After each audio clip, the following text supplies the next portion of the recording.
Hey, welcome back to Milton Daily Homes. Chuck here. We have a list of 11 properties today, which is a manageable size list.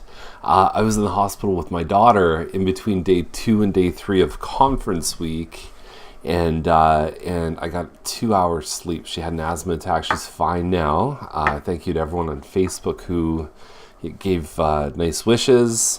But man, I feel the cobwebs today.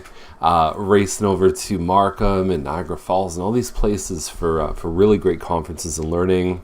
And so here's the thing. That's all business running stuff. I'm going to educate you today on one aspect that you see with older homes, because on Milton Daily Homes, here's the thing. There's information out there. What a lot of people look for, and I hope you do too, is the interpretation, is how to actually review these listings beyond just what's sort of like beyond, the arrangement of furniture, paint colors in the pictures, beyond what's written.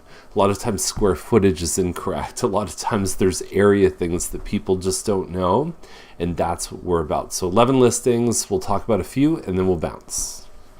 So I like these first 2 listings at Childs and also at Laurier. I'm not going to go through the pictures, but you got 457, 465. These townhouses kind of bottomed out at like 420 as far as price, and they've kind of returned. Their highest price in the spring was probably a little over 500, maybe 520 or so. And both look like good options. I like the furnace, air conditioning, and windows on this one on Laurier. I like it's walking distance to Tim Hortons, Dairy Queen, Food Basics, and it's got some good surroundings too. Nice mature trees. Childs is a little closer to Milton Mall, and getting downtown too. You could probably walk to the farmers market about 10 or 15 minutes from Childs. So anyway, probably the same with this one on Laurier too. Both good options. Price-wise, there hasn't been a lot that's sold over 450, but they're in different ways quite good. Arguably as good as that 450 one that sold a couple weeks ago.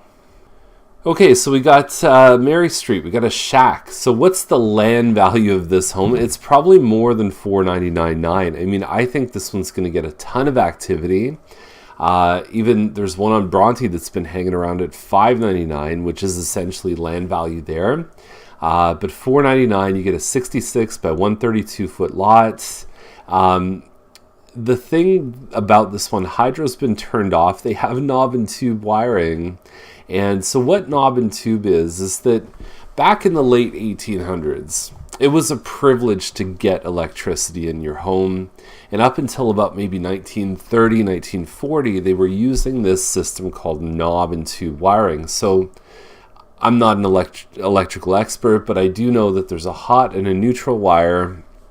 So what they did was they ran those parallel on the joists, and that was it. That's your sort of, 2 wiring lights.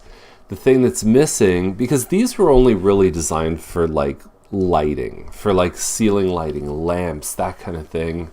Modern electricity is a lot more complicated. Now you're plugging in your iPhone into the wall. You're plugging in sensitive electrical equipment, but all of that happened after World War II. So this is not a good wiring. If you put a space heater on something like this, I mean, it's going to wreak havoc. It's going to be an electrical hazard. So insurance will not insure a building with knob and tube. You're going to have to rewire. So this home, even the one downside, sometimes you can buy these homes and you can rent them out, but it's not like that with this one. I think you'd probably have to do some work even to get it up to rental so that you could buy in on the land, get some income that would pay your bills, and then one day find that the land's worth a lot more.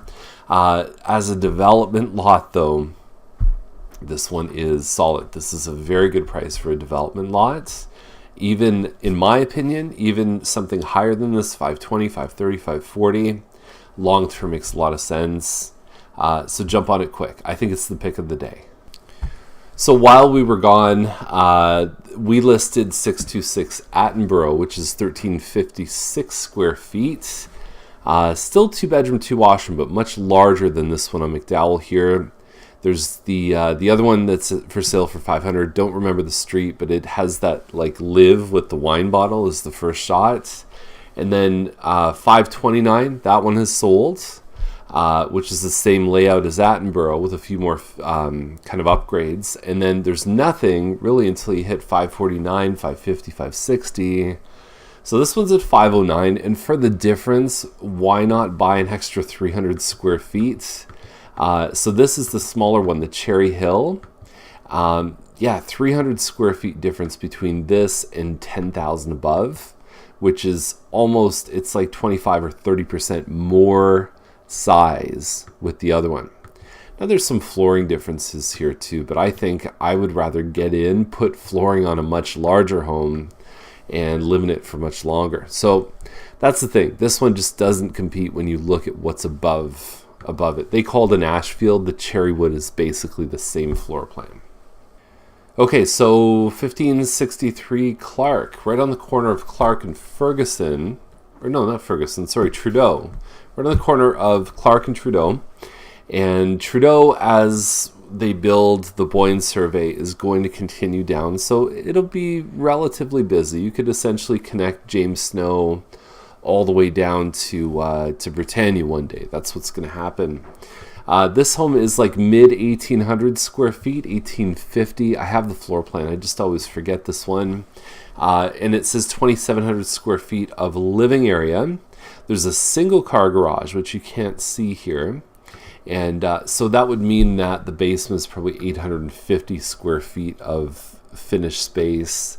The 9-foot ceiling makes a big difference in this home. They've also done a lot of work with the cabinets. And there's just things that you don't see with homes around this kind of mid 700 range. It's on the corner of two somewhat busy streets.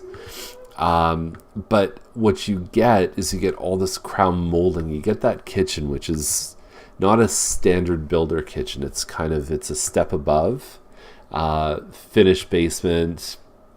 By the way, I love vintage audio. If it has a silver face, or it's a turntable or anything like that, I am hooked. That is my game for sure. So there's an exercise area, and how often do you see this? A wine room. That's amazing.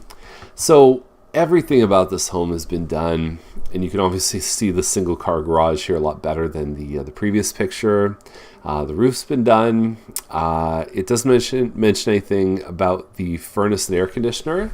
With the age of this home, probably getting close to about 15 years, you're going to find that stuff is going to go next. So just check that if you're interested in this home.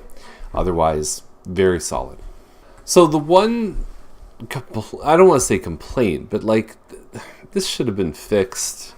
Arthur's Way. So this model's gone anywhere between about 920 and maybe 970, 980. There was a really nicely upgraded home on this street that went for $975 maybe a month and a half ago, which this one in no way compares with.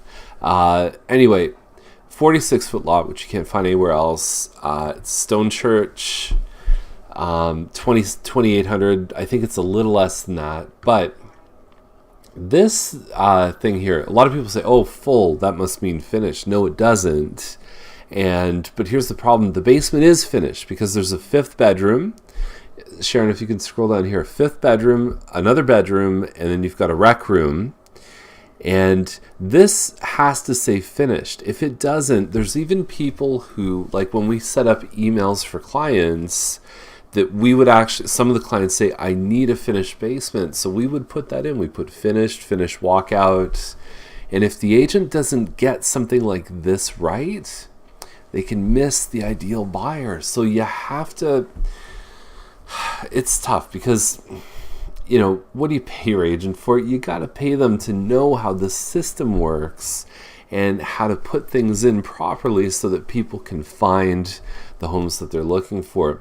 Square footage and age are not mandatory fields. A lot of buyers complain about that. They say, well, why isn't it mandatory? I don't know. I think it should be too. But I think when you have a finished basement and you don't put it in, it just doesn't make any sense. So the buyer is now left to try and figure it out by looking at pictures. But the point is that it may not even land in their laps if it's not listed. And the other thing is that if you look at the pictures here, not one of them has the finished basement. So that to me means maybe it's just really crummy work, which almost makes it harder because now a buyer has to take all that stuff out and start again versus just starting with nothing. They have to actually remove things, but it could be beautiful. The point is you don't know because unless you're very much paying attention to room measurements or even this 4+2 over here, you're never even gonna know that it's there. Okay, so that is the episode, and we'll be back tomorrow with another episode. I'm off to Mississauga for another half-day conference with some truly incredible agents. And all it is we're trying to make 2018 even better than 2017, make tomorrow better than today, and serve our clients and serve you as a Milton Daily Homes watcher the best way we can. Okay, we'll see you later.